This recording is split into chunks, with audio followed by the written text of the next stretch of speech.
So as we promised, we're out on an actual site visit today. We're near one of our central offices in Highland County. So we're at what we call Churchill E3, and so I'm going to get Barnhill to kind of explain why we're next to a bunch of VDOT workers and miniature ponies in the background, which maybe we'll get some shots of those too. But just to explain why this matters and for customers and what this site is all about. All right, so pardon the noise. We got VDOT sitting down here. They're replacing a bridge right here. But anyways, got some nice power strokes running in the background. Link in the description below. You can find them on Ford.com. Ford, if you want to sponsor this video, that'd be great. Calyx, if you want to sponsor this video as well. So what we're going to be looking at today is a Calyx, or Calyx, however you want to say it, E3-48.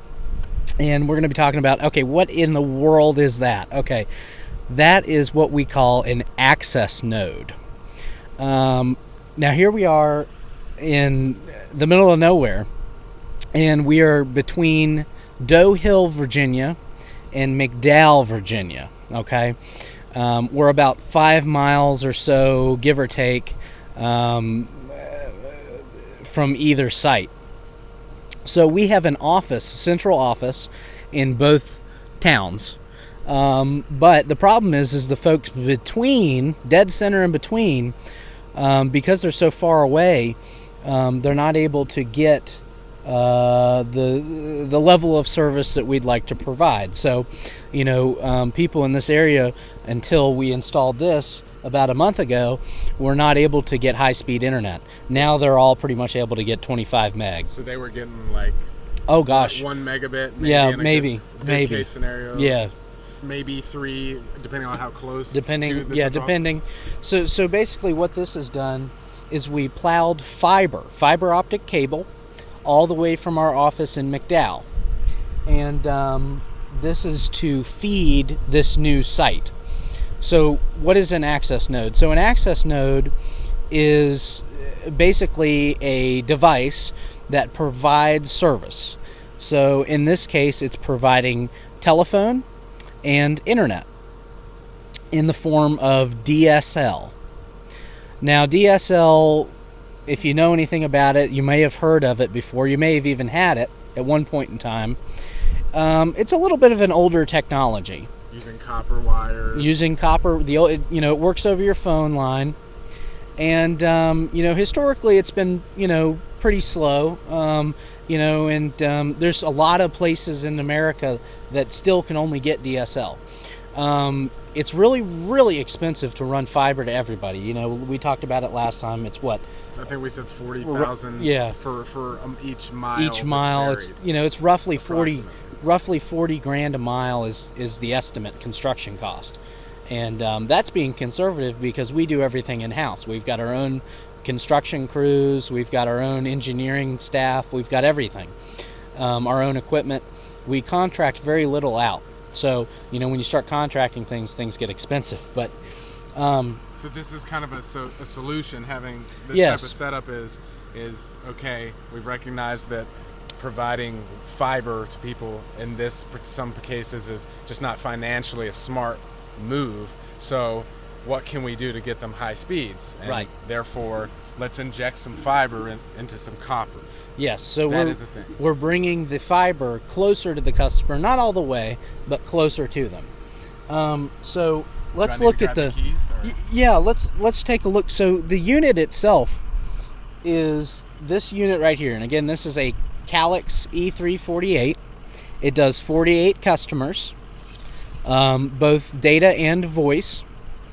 So there's a fiber coming all the way from the office all the way here to this unit, and that's what feeds that unit.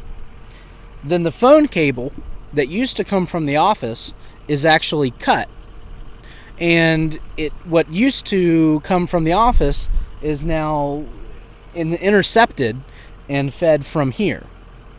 So again, we're not having to go 5 miles down to the road to the office. We're going straight here.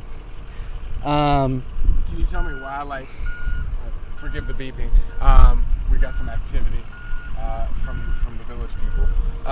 Why this site? Why is this more of a central location? Yeah, this is between the CO and like just residents that have service. This is about halfway between the 2 points. So it's about halfway.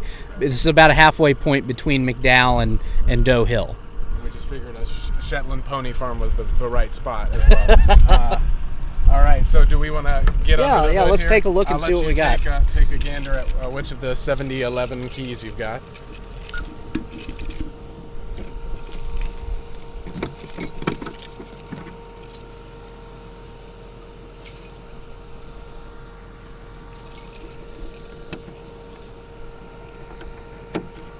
Okay. So again, I said we were in a rural area, and being that we're in a rural area, we're subject to power outages. Now, historically, your phone line typically stayed up during a power outage, right? Right. We're in an area where there's no cell service. If our service goes down during a power outage, you can't make a phone call. Right. So it's critical that we have emergency power solutions installed where these nodes are, these access nodes. So that's important when you're trying to call the mother-in-law, or, in all seriousness, emergency situation, people need to be able to call 911. Sure, you got to be able to call 911, and we're in an area. Maybe for the mother-in-law. Exactly, we're in an area right here where MGW is the only area. We're the only thing you can use to call 911. So, in this particular installation, we have batteries. Which are what these cells are right here. So these are all batteries right here, and they'll run this site for many, many hours. We don't, at most of our offices, we have generators. So they'll run for weeks. At this site, we'll run for a couple days on battery. If need be, we can actually deploy a portable generator to feed this site. So, and being that we're kind of like we alluded to, literally in the middle of nowhere, one cool feature. So, like if these batteries get used, John, powder's out. Say the power goes, and over the next 2 years, power goes out 3-4 different times for, a significant amount of time. So, sending people, like if there's these different sites, are you sending people to like check on the actual battery life, or what can be done about that? Because that doesn't also seem necessarily feasible. You got to get a maintenance crew just for battery maintenance. Right. So historically, telephone, there actually were battery guys, and that's all they did were batteries. Now equipment has gotten a lot more reliable, emergency power solutions have gotten a lot better. So there aren't a whole lot of people, at least with our company. We don't have a designated battery person. So, you usually try to check them every so often. But what's really cool about this unit is we don't have to check it at all. This unit is a smart charger, and it can actually test all of these batteries, and it does it on a weekly basis and lets us know if there's a problem. It'll let us know if one of these is failed or if one of them is just getting, low and needs to be replaced. It'll tell us if the power is completely out. It shows graphs. It shows everything that you would need to know. The information is there. So this is really a great unit, and it saves us a lot of time. We can work on other projects, not have to run around and troubleshoot and maintain batteries. Send one guy to check a battery, which might or might not be okay in full battery life. So this system can actually, it can email us, open a trouble ticket. We can go address it when there is an issue. So with the fiber, this copper and fiber meeting each other, we're like amplifying the speeds up to. Yeah, if you like this customer that lives right here, he's probably an arm's throw away. There's no reason why he probably can get upwards of 100 meg. And previously, considering the central office was about 5 miles due, finger pointing that way, maybe meg. one, maybe, yeah. Wow. On a good day. Okay. And so, is there more plans to do? Is this something that like telco providers are doing more so Oh, of, yeah. like just to address the need of, hey, like we cannot afford to bring fiber to every single person. So, I mean, because 100 megs, that's a significant climb. It's a significant upgrade. So it's yeah. kind of changing the face of what DSL. I don't know what stereotype or feeling you have about DSL, and kind of seems like, I know my own understanding of it is kind of an antiquated thing, but this is making it more modern, especially in an area like this. This is rural Virginia. We're literally had to drive over 2 mountain ranges to get to this kind of valley of McDowell. We So. drove an hour and 25 minutes and over 2 mountain ranges. So. And we lost cell phone service about 20 minutes in. So. Yep. So the other thing we want to kind of touch base on is this uses a newer form of DSL. It's called VDSL 2. And because it uses that new form of DSL, we got a big truck coming by, so hang on one second here. If we had sponsors, we could do a commercial break.